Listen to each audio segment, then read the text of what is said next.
Hello everyone, welcome to my YouTube channel Physics Queen. आज हम just 2018 के questions करने वाले हैं। पहला क्वेश्चन है यहाँ पर, an electric charge distribution produces an electric field E vector as 1 minus E to the power minus a r vector upon are cube where alpha is constant, so the net charge within a sphere of radius alpha inverse centered at the origin। आपको alpha inverse यानी 1/अल्फा radius के sphere में कितना charge contained है वो निकालना है।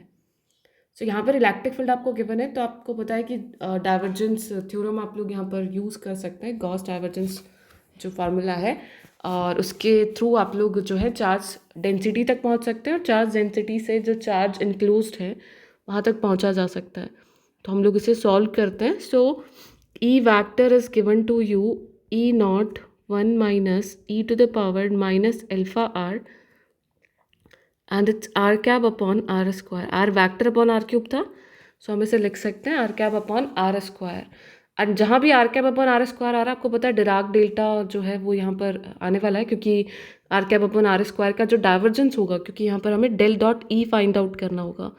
सो del dot E for spherical coordinate system we can write here E naught constant है, एंड डेल डॉट हमें सिर्फ इसे 1 माइनस ई, क्योंकि आर के फंक्शन है ना यहाँ पर, तो इसे इस फॉर्म में लिखा। तो इससे नेक्स्ट स्टेप में डाइवर्जेंस फाइंड आउट करना है। So we can write here E naught, तो पहला ग्रेडियंट निकालेंगे इसका 1 minus E to the power minus alpha r, and dot कर देंगे r cap upon are square से, एंड देन आप डेल डॉट कर देंगे यहाँ पर r cap upon are square, and 1 minus E to the power minus alpha r को constant रख देंगे। इससे नेक्स्ट स्टेप में देखिए, it's going to be E naught, अभी यहाँ पे सिर्फ आर कैब वाला टर्म चाहिए आपको, so del by del r cap 1 minus E to the power minus alpha r dot r cap upon are square, और यहाँ से हम इसे लिख सकते हैं 1 minus E to the power minus alpha r और 4 pi del cube of are.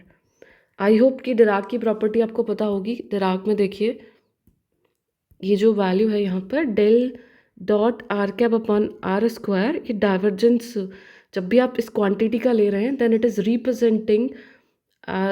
Represented as 4 pi del cube of r in 3 dimension.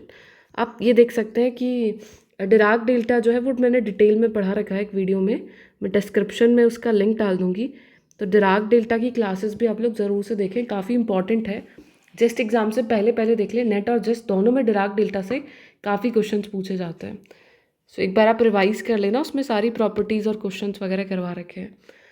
अभी यहाँ से हमने ये वैल्यू निकाली, बस इसको सॉल्व करना है। डेल डॉट ई आपको यहाँ से मिल जाएगा ई नॉट, और इसका हम alpha E to the power minus alpha are upon are square और plus 1 minus E to the power minus alpha R 4 pi del cube of R. ये वैल्यू मिल चुकी है हमें यहाँ पर। अभी हमें क्यू तक पहुँचना है। क्यू होगा आपके पास इंटीग्रेशन रो डी टॉ, और रो को आप लिख सकते हैं epsilon naught del dot E and D tau. बस वैल्यू पुट करनी है, और इसका जो है रेडियस तक, आप आर तक, जो आर को 1/अल्फा पुट कर देंगे बाद में, वहाँ तक आपको इसका इंटीग्रेशन कर देना है। It's epsilon naught E not, and यहाँ से आप इंटीग्रेशन करेंगे इस टर्म का। अब मैं डायरेक्ट एक बार पूरा लिख देती हूँ, बाकी आपको ध्यान रखना है कि 4 पाई रहेगा साइन थीटा डी फाई का integration. 0 to r 0 to pi and 0 to 2 pi, और यहाँ पर आ जाएगा alpha E to the power minus alpha are upon are square sine theta D phi and d r. Next step में आप 4 pi constant ले लेंगे यहाँ पर, integration 1 minus E to the power minus alpha r del cube of are and D टॉ। अब यहाँ पर ये भी प्रॉपर्टी है डिराक की, कि जब भी आप किसी डिराक डेल्टा फंक्शन के लिए इसको सॉल्व कर रहे हैं, देन रिमेंबर दैट इंटीग्रेशन जो रहेगा del cube R F of R D tau के लिए, it's going to be F of 0। यहाँ पे आर माइनस ए होता डेल क्यूब, तो यहाँ पर हो जाता एफ ऑफ ए। तो यहाँ पे डेल क्यूब आ रहा है, 0 पुट करना है, तो यहाँ पर आपको बस आर की जगह 0 पुट कर देना होगा, and then you will get your answers. ये नेक्स्ट स्टेप में हो जाएगा epsilon naught E naught 4 pi, and ये मिल जाएगा आपको alpha, and 0 to 1 by alpha आप कर रहे हैं E to the power minus alpha R D R के साथ। और यहाँ देखिए 1 माइनस आप इसको 0 पुट करेंगे तो टर्म पूरा 0 हो जाएगा, तो यहाँ से पूरा टर्म हट चुका है। And it's going to be epsilon naught E naught 4 pi alpha and e to the power minus alpha are upon minus alpha 1 to 1 by alpha. बस कुछ नहीं करना है, इसको सॉल्व कर लेना है। So minus 4 pi epsilon naught e to the power minus 1 and minus का 1। So it's 4 pi epsilon naught E naught 1 minus 1 by E will be the answer for the charge enclosed in a sphere। तो ये question बहुत बार पूछा जाता है just में, पहले भी ईयर्स में हम इस क्वेश्चन को डिस्कस कर चुके हैं। तो आप लोग अच्छे से इस क्वेश्चन को प्रिपेयर करें, क्योंकि डिराक डेल्टा की प्रॉपर्टी को यूज़ करके इंटीग्रेशन आसान हो जाते हैं। तो काफ़ी लंबे जो क्वेश्चन है वो यहाँ से पूछे जा सकते हैं। यदि आपको वी गिवन है तो पहले आप ई निकालेंगे, फिर ये प्रोसीजर फॉलो करेंगे, है ना। ई से आपको रो तक जाना है, रो से आपको क्यू तक जाना है। Q is equals to rho d tau and rho is equals to epsilon naught del dot E. तो ये सारी चीज़ें ध्यान में रखें। और वी गिवन है तो वी से आप ई तक जाएंगे and E is equals to minus gradient of V. ये फार्मूला आप लोग यहाँ पर यूज़ करेंगे। इसे नेक्स्ट क्वेश्चन देखते हैं। The charge density as a function of the radial distance r is given by rho of r rho naught r square minus are square upon capital R square for r less than R and zero otherwise. यानी पूरा charge जो है वो sphere में ही enclosed है जिसकी radius R है। So the electric flux over the surface of an ellipsoid with axes 3r 4r and 5r centred at origin.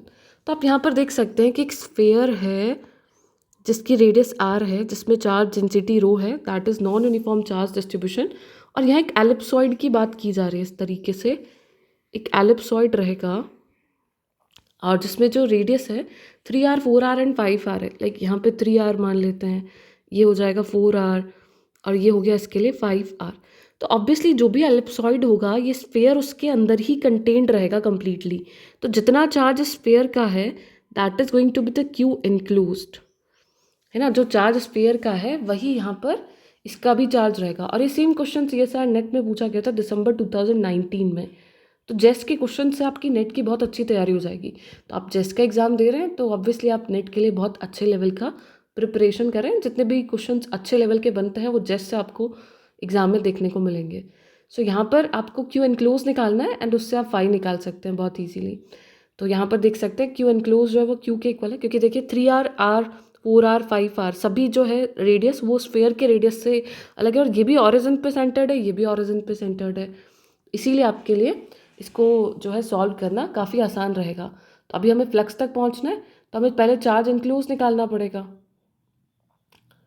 तो चार्ज इनक्लोज यहाँ पर कितना हो जाएगा। अभी यहाँ पर आपको रो डी टॉ कर देना एक तरीके से। So Q enclosed is equals to integration rho of are and D tau.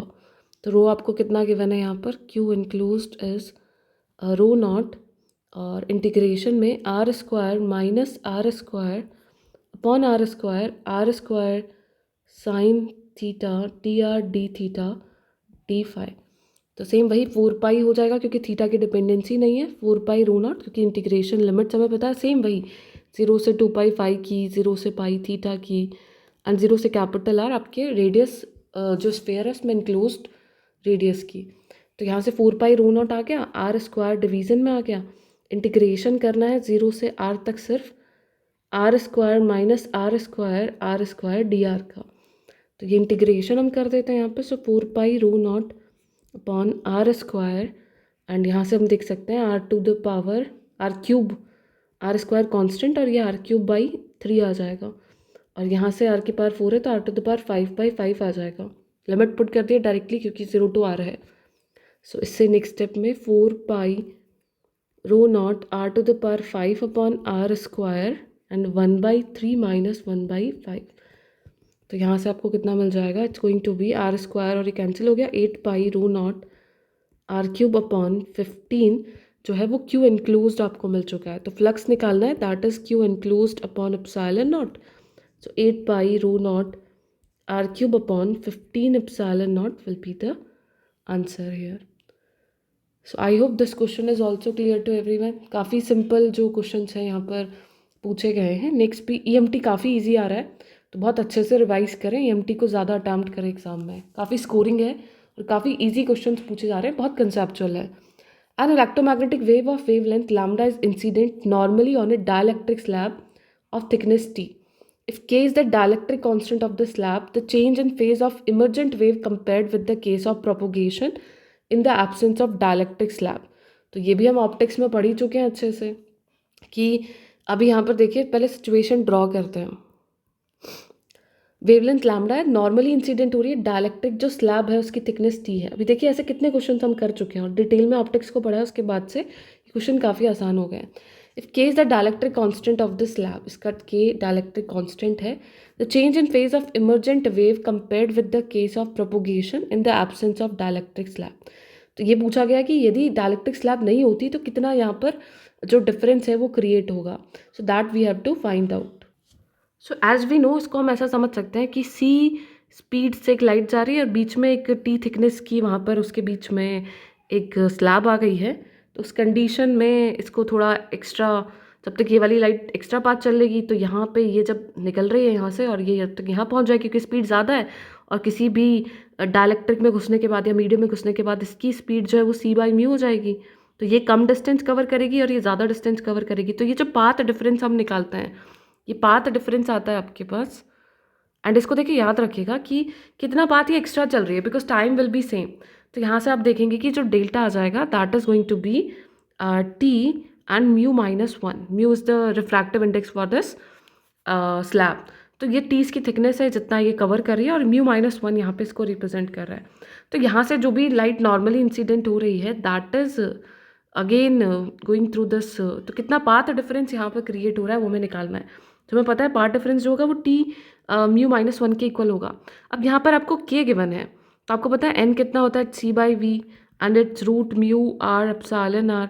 तो म्यू आर को जनरली हम 1 लेते हैं, तो ये जो है रूट के इक्वल आ गया, बिकॉज एप्सिलॉन आर आपको के गिवन है डायलेक्ट्रिक कांस्टेंट। एन की वैल्यू रूट के आ गई है जो म्यू को रिप्रेजेंट कर रहा है यहाँ पर रिफ्रैक्टिव इंडेक्स। तो यहाँ से हम डेल्टा को क्या लिख सकते हैं, टी थिकनेस है एंड रूट के -1। तो आपसे यहाँ पर पूछा गया फेज डिफरेंस कितना होगा। सो मैं ये फार्मूला आपको पहले भी बता चुकी हूँ। जो फेज डिफरेंस होता है, ये रिजल्ट ध्यान रखिएगा, that is equals to 2 pi lambda into path difference. So path difference जो है वो डेल्टा है और फेज डिफरेंस है फाई। तो phi is 2 pi lambda into delta. तो इसकी वैल्यू पुट कर देंगे यहाँ पर 2 पाई लैम्डा टी रूट के -1 विल बी द आंसर। तो ऑप्शन देख सकते हैं आप, डी यहाँ पर करेक्ट आंसर हो जाएगा। ओके, नेक्स्ट क्वेश्चन देखिए, नेक्स्ट क्वेश्चन सॉल्व करते हैं। Two parallel rails of a rail board. ये देखो सेम क्वेश्चन रिपीट हुआ है पिछले वाले ईयर से ही, एग्जैक्टली सेम है। Track are insulated from each other and from the ground. Ground से भी इंसुलेटेड है और एक दूसरे से भी इंसुलेटेड है। इस तरीके से एक ट्रैक है जो कि 1 मीटर डिस्टेंस पे है। The distance between the rail is 1 metre. A voltmeter of voltmeter connected between the rails.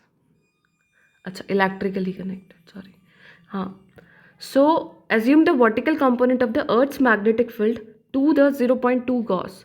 Magnetic field का जो वर्टिकल कंपोनेंट है वो 0.2 गॉस है। What is the voltage developed between the rails when a train travels at a speed of 180 kilometre per our along the track. तो फिर से वही आपको ईएमएफ इंड्यूस निकालना है कि वोल्ट मीटर की रीडिंग क्या होगी।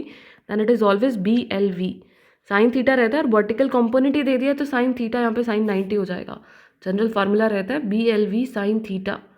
वर्टिकल कंपोनेंट दिया तो थीटा यहाँ पर 90 डिग्री रहेगा, क्योंकि डिस्टेंस भी यहाँ पर दो कंपोनेंट्स के बीच में 1 मीटर है।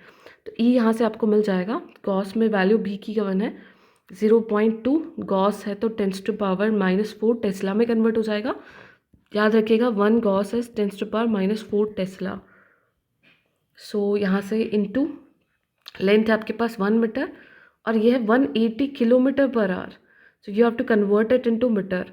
तो यहाँ पर हो जाएगा 1000/36 इंटू 3600, क्योंकि सेकंड में आपको कन्वर्ट करना पड़ेगा। तो आप यहाँ से सारी वैल्यूज़ कन्वर्ट करेंगे, देन इसको सॉल्व करेंगे, then you will get E as. So यहाँ पर हम देख सकते हैं ये हो जाएगा, सो इट्स यहाँ पे 1 2 2 कम हो जाएंगे, एक आ जाएगा, सो इट्स 2, यहाँ पे 2 रहेगा ना, so 1 into 10⁻³ -3 volt, so answer आ जाएगा 1 milli volt. So this will be the answer. Exactly same question था पिछले ईयर में भी, जहाँ पर भी यही आंसर था। ओके, नेक्स्ट क्वेश्चन देखिए। ये जो क्वेश्चन है इसका सोल्यूशन कहीं अवेलेबल नहीं है एंड हम आज इसे सॉल्व करने वाले हैं। An apparatus is made from two concentric conducting cylinders of radii A and B respectively, where A is less than B. So the inner cylinder is grounded and the outer cylinder is at a positive potential V. The space between the cylinders has a uniform magnetic field H directed along the axis of the cylinders. Electrons leave the inner cylinder with zero speed and travel towards the outer cylinder. What is the threshold value of V below which the electron cannot reach the outer cylinder?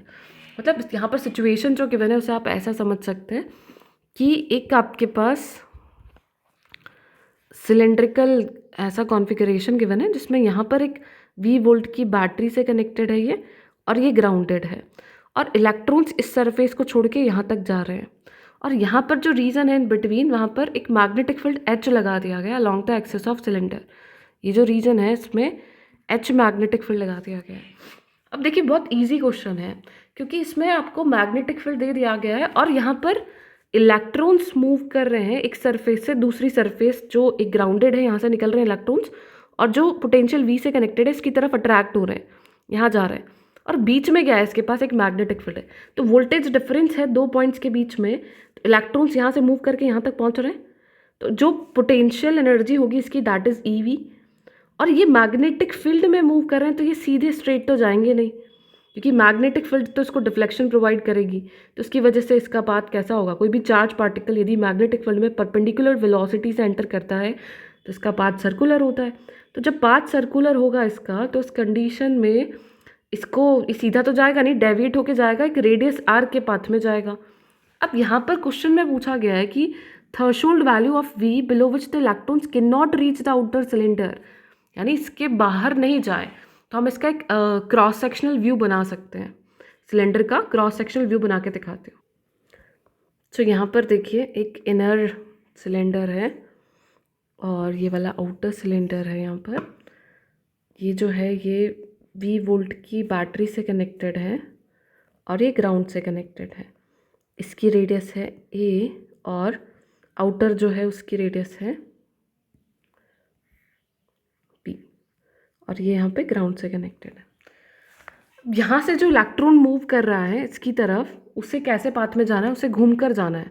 तो यहाँ से देखिए हम देख सकते हैं कि इसका जो पाथ होगा, क्योंकि यहाँ पर एक वर्टिकल डायरेक्शन में एक मैग्नेटिक फील्ड लगा हुआ है इस डायरेक्शन में, और इसमें इलेक्ट्रॉन एंटर कर रहा है, तो हम चाहते हैं बस ये बाहर नहीं जाए, यहाँ से घूम के ही वापस अंदर आ जाए, यानी जो रेडियस इसकी होने वाली है वो इतनी होनी चाहिए। सो ये जो सर्कुलर पाथ ही कवर कर रहा है इलेक्ट्रॉन, इसकी रेडियस इतनी होनी चाहिए ना, तभी तो ये इसको बाहर नहीं जाएगा, आउटर सिलेंडर से बाहर नहीं जाएगा। तो इसकी रेडियस कितनी हो सकती है, इट्स R, ये R है मान लेते हैं। तो यहाँ से हम देखें तो ये R हो गया, इसकी रेडियस हो गई। यदि इस रेडियस में यदि ये मूव करता है तभी पॉसिबिलिटी के बाहर नहीं जाएगा, तभी यहाँ से डेविएट होकर आ जाएगा मैक्सिमम अपने सर्कुलर पाथ की रेडियस को। तो यहाँ से इसका सेंटर हम माने सर्कुलर मोशन का, तो इसकी रेडियस R ये हो गई। अब देखिए यहाँ पर हम इसको कैलकुलेट कर सकते हैं। सो ये जो वैल्यू है यहाँ पर, ये पूरा B है ना, ये पूरी जो डिस्टेंस है ये पूरी B है, और ये जो डिस्टेंस है यहाँ पे ये R है। तो ये जो हम यहाँ पे एक ट्रायंगल बना सकते हैं इसके साथ at an angle of 90 degree, तो एक राइट एंगल ट्रायंगल बन गया। ये R है और ये फिर से घूम के यहाँ आएगा, तो ये R हो गया, क्योंकि इसकी रेडियस है ये सर्कल की पूरी, है ना, ये पूरा जो सर्कुलर पाथ है इसकी रेडियस R ही है, तो ये भी R हो गया, ये A हो गया, और ये डिस्टेंस जो है ना ये वाली, ये हो गई यहाँ से B माइनस R। तो ये एक राइट एंगल बन रहा है यहाँ से ट्रायंगल, तो यहाँ से हम लिख सकते हैं, देखिए R को यहाँ से फाइंड आउट किया जा सकता है, and it's A square plus R square is equals to B minus R का स्क्वायर। ये परपेंडिकुलर है ना 90 डिग्री एंगल, तो इन दोनों का स्क्वायर ये हाइपोटेनस के स्क्वायर के इक्वल होगा। तो यहाँ से हम इसको सॉल्व करेंगे तो A square plus R square जो है वो B square plus R square minus 2BR के इक्वल आ गया। तो R स्क्वायर यहाँ से कैंसिल आउट हो गया, and A square B square minus A square equal आ गया 2BR के। तो यहाँ से हम आर को लिख सकते हैं B square minus A square upon 2b। तो ध्यान रखिएगा कि जब भी इस तरीके से दो डिफरेंट पोटेंशियल्स, दो डिफरेंट रेडियल वैल्यूज़ ए और बी के लिए कोई चार्ज पार्टिकल मूव कर रहा है एंड वो आउटर साइड में नहीं जाए, तो उस पाथ की रेडियस जो है वो B square minus A square upon 2b होनी चाहिए। ये क्वेश्चन भी पूछा जा सकता है अपकमिंग एग्जाम्स में कि उसकी रेडियस क्या होनी चाहिए, threshold value of radius for which it will not cross the outer cylinder. ठीक है, स्फेरिकल केस होता है तो भी सेम ही रहेगा क्योंकि स्फेयर में भी टॉप व्यू जो है वो सेम होने वाला है। For the sphere the minimum radius will be this one. So ये यहाँ पर वैल्यू रहेगी मैक्सिमम वैल्यू जिससे कि आउटर साइड में नहीं जाए। अब हमें पता है कि आर जो होता है साइक्लोट्रॉन मोशन, क्योंकि आपका सर्कुलर मोशन हो रहा है यहाँ से, तो जो साइक्लोट्रॉन मोशन से हम रेडियस निकालते हैं वो M B upon E B के इक्वल होता है। तो यहाँ से हम वेलोसिटी निकाल सकते हैं E B R upon M, और आर हमें पता है कितना है, B square minus A square upon 2b that we have calculated. तो यहाँ से v कितना आ गया, E B R upon M आ गया। अब देखिए एनर्जी कंजर्वेशन हम यहाँ पर लगा रहे हैं कि u जो होता है that is due to potential difference ev होगा, और ये जो ev है यही इसे काइनेटिक एनर्जी प्रोवाइड कर रहा है हाफ एम बी स्क्वायर, है ना। This ev is providing the kinetic energy for this particle to move in a magnetic field. तो हाफ एम बी स्क्वायर को ev से हम क्या कर देंगे, काइनेटिक एनर्जी को पोटेंशियल एनर्जी से इक्वेट कर देंगे। तो यहाँ से v आ गया आपके पास M V square upon 2e। तो m की वैल्यू रख दी और यहाँ से v कितना है, E B R upon M. तो v हम निकाल सकते हैं E B upon M B square minus A square upon 2b। तो यहाँ से v की वैल्यू जो है वो पुट कर देंगे, तो v स्क्वायर चाहिए हमें, तो ई स्क्वायर और b की जगह हमें यहाँ पर h गिवन है। तो आपको पता है कि जो h लिखा जा सकता है दैट इज म्यू बी। तो यहाँ से b को हम h बाई म्यू लिख सकते हैं। तो यहाँ पर जब हम h पुट कर रहे हैं then we have to also use mu square, h square upon mu square, sorry उल्टा लिख दिया, एक second. So b is equals to mu h होगा यहाँ पर, b is equals to mu h, है ना। तो b की जगह म्यू h लिख सकते हैं, तो यहाँ पे म्यू स्क्वायर मल्टीप्लाई हो जाएगा। बाकी सब देखिए 4b स्क्वायर एम स्क्वायर सब हो गई वैल्यूज़।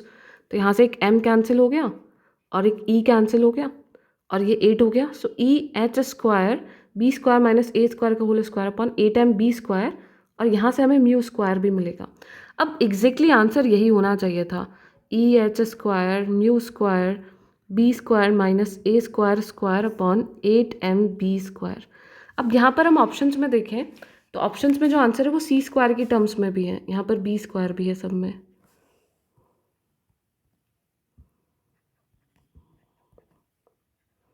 तो अभी इसका ऑफिशियल पेपर तो हमारे पास नहीं है, तो मुझे लगता है कि कुछ मिस्टेक है यहाँ पर। बाकी इसका जो आंसर है इसमें सी स्क्वायर लिखा गया है ना, तो यहाँ से एक म्यू नॉट भी आएगा क्योंकि डायमेंशनली भी ये इसको सेटिस्फाई नहीं कर पा रही है। जो ऑप्शंस में वैल्यूज़ हैं वो डायमेंशनली वोल्टेज को रिप्रेजेंट नहीं कर रही है। तो आपको पता है कि जो सी स्क्वायर होता है that is 1 upon mu naught epsilon not. तो यहाँ से जब हम म्यू नॉट को ले रहे हैं because we have written this as mu naught square, तो यहाँ से हम इसको रिप्लेस कर सकते हैं mu naught square as 1 upon C square epsilon naught. ठीक है, तो यहाँ से ये जो वैल्यूज़ हैं बस इसका ध्यान में रखना है, और यहाँ से डायमेंशनली हम इसको रिप्रेजेंट कर सकते हैं। So this will be the correct answer according to the given option. आप डायमेंशनली एक बार चेक कर लेंगे, ये आंसर जो है वो इसका करेक्ट आंसर होगा। बाकी जो है ऑप्शंस में जो मिसप्रिंटेड मुझे लग रहा है कि कुछ एप्सिलॉन नॉट मिसिंग या ऐसी कोई वैल्यू मिसिंग हो रही है यहाँ पर। तो आप लोग ध्यान रखिएगा कि बस आपको यहाँ पर बी की वैल्यू की जगह म्यू एच पुट करना है and you will get your answers. तो इससे जो है सी की स्क्वायर के टर्म्स में भी कन्वर्ट किया जा सकता है एंड अकॉर्डिंग टू दैट आपको यहाँ पर डील करना है। सो बस ये ध्यान रखिएगा कि रेडियस कैसे निकाल रहे हैं, that was the important part, और फिर उसे ही आपको काइनेटिक एनर्जी में कन्वर्ट करना है। वहाँ से वी निकाल लेंगे, पोटेंशियल जो है वेलोसिटी से आपका आंसर आ जाएगा। So velocity is E B R upon M, तो बी की जगह आप म्यू एच लिख रहे हैं तो उसे रिप्रेजेंट कर देंगे यहाँ पर। I hope it's clear to everyone. बस बी को म्यू एच लिखते हैं ना and you will get your answers. H जो है वो मैग्नेटिक फील्ड अप्लाई किया गया है यहाँ पर, तो उसके अकॉर्डिंग जो है आपको आंसर्स भी मिल पा रहे हैं। सो ये हो गए 2018 के questions. So thank you everyone for watching this video. आप लोग शेयर करेगा अपने फ्रेंड्स के साथ भी, और जिससे पहले एक बार रिवाइज कर लेना पूरी प्लेलिस्ट को।